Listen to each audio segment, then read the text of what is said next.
अफगानिस्तान में ऐसा क्या है जो इसे पूरी दुनिया में साम्राज्यों की कब्रगाह के रूप में जाना जाता है? आखिर क्यों अमेरिका से लेकर ब्रिटेन, सोवियत संघ समेत दुनिया की तमाम बड़ी शक्तियां इसे जीतने की कोशिश में नाकाम रहीं? ये एक ऐसा सवाल है जिसका जवाब अफगानिस्तान के इतिहास और भूगोल में मिलता है। 19वीं सदी में तब दुनिया में सबसे ताकतवर रहे ब्रितानी साम्राज्य ने अपनी पूरी शक्ति के साथ इसे जीतने की कोशिश की।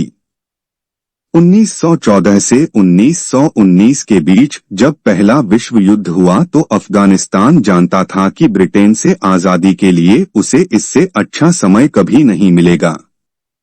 इसके लिए 1919 में तीसरा आंग्ल अफगान युद्ध लड़ा गया। 19वीं सदी में आंग्ल अफगान युद्धों के कारण अफगानिस्तान का काफी हिस्सा ब्रिटिश इंडिया के अधीन हो गया, जिसके बाद अफगानिस्तान में यूरोपीय प्रभाव बढ़ता गया। 1919 में अफगानिस्तान ने विदेशी ताकतों से एक बार फिर स्वतंत्रता पाई। आधुनिक काल में 1933 से 1973 के बीच का काल अफगानिस्तान का सबसे अधिक व्यवस्थित काल रहा, जब जाहिर शाह का शासन था।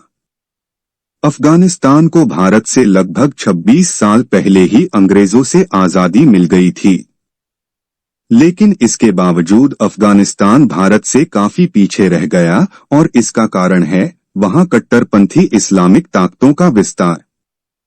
आजादी के बाद राजशाही शासन की स्थापना।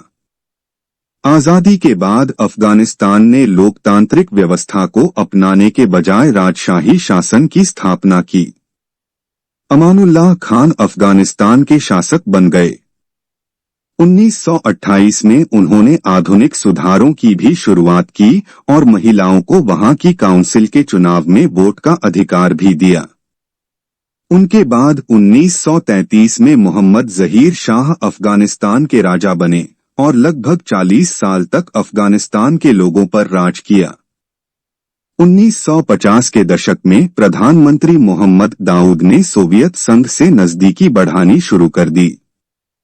उनके शासनकाल में महिलाओं को कई अधिकार मिले, जैसे घर से बाहर जाकर काम करने की इजाजत मिली, फिल्मों में काम करने के अवसर दिए गए, स्कूल और कॉलेज भी उन्हीं के कार्यकाल में सबसे ज्यादा बने और महिलाओं को इस्लामिक कानूनों के चश्मे से नहीं देखा गया। मोहम्मद दाऊद खान को सोवियत संघ का पूरा समर्थन प्राप्त था और सोवियत संघ ने भी अफगानिस्तान में काफी निवेश किया था। सोवियत संघ के समर्थन से मोहम्मद दाऊद ने 1973 में मोहम्मद जहीर शाह की राजशाही को उखाड़ फेंका ताकि अफगानिस्तान को गणतंत्र के रूप में स्थापित किया जा सके। उन्होंने 1973 से 1978 तक देश के राष्ट्रपति के रूप में कार्य शुरू किया। एक बार सत्ता में आने के बाद दाऊद खान ने वामपंथ को दबाने और सोवियत संघ पर देश की निर्भरता को कम करने की मांग की। हालांकि 27 अप्रैल 1928 को एक तख्तापलट में उनकी हत्या कर दी गई थी। इसके बाद नूर मोहम्मद तारकी अफगानिस्तान के नए प्रधानमंत्री बने और उन्हें सोवियत संघ का पूरा समर्थन था, लेकिन उनके लोग उनके खिलाफ हो गए थे और उनकी भी हत्या करवा दी गई। इस संघर्ष की वजह से अफगानिस्तान में कई दशकों तक हालात तनावपूर्ण रहे और 1979 में सोवियत संघ ने अफगानिस्तान पर आक्रमण कर दिया ताकि एक बुरी तरह असंगठित कम्युनिस्ट सरकार को सत्ता में बनाए रखा जा सके। कई मुजाहिदीन संगठनों ने सोवियत संघ का विरोध करते हुए उनके खिलाफ जंग छेड़ दी। इस जंग में मुजाहिदीनों ने अमेरिका, पाकिस्तान, चीन, ईरान और सऊदी अरब से पैसा और हथियार लिए। इस आक्रमण में बेहद बड़े स्तर पर खूनखराबा हुआ। इस युद्ध में लगभग 15 लाख लोगों की मौत हुई और 50 लाख लोग शरणार्थी बन गए। सोवियत संघ की सेना ने कई तरीकों से चरमपंथ खत्म करने की कोशिशें की, लेकिन गुरिल्ला सैनिक अक्सर ऐसे हमलों से बच जाते थे। इस युद्ध में पूरा देश तबाह हो गया।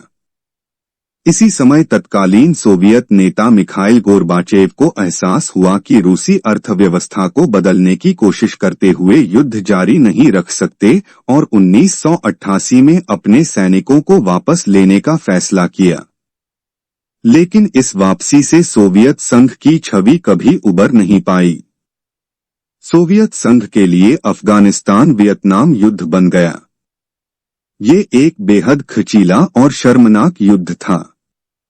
अमेरिकी अभियान और विनाशकारी वापसी।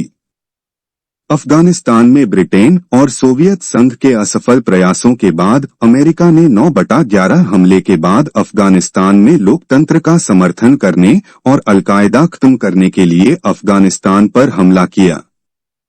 इससे पहले दो साम्राज्यों की तरह अमेरिका भी जल्द ही काबुल जीतने और तालिबान को आत्मसमर्पण के लिए मजबूर करने में सफल रहा।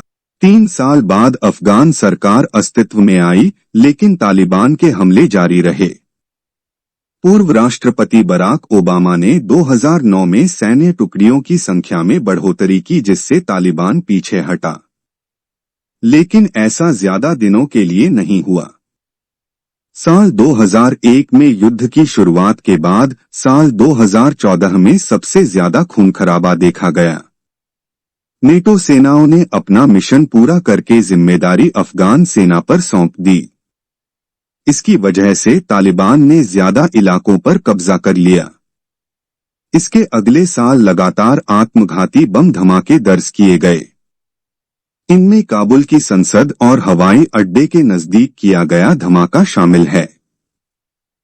साल 2001 में अमेरिकी नेतृत्व में हमले और उसके बाद कई सालों तक चले युद्ध में लाखों लोगों की जान गई है। इस हमले के 20 साल बाद अमेरिकी राष्ट्रपति जो बाइडेन ने अफगानिस्तान से अपनी सेना को वापस बुलाने का फैसला किया है। ये एक विवादास्पद फैसला था जिसकी दुनिया भर में कड़ी आलोचना की गई। इस एक फैसले की वजह से अफगानिस्तान की राजधानी काबुल पर इतनी तेजी से तालिबान का कब्जा हो गया है।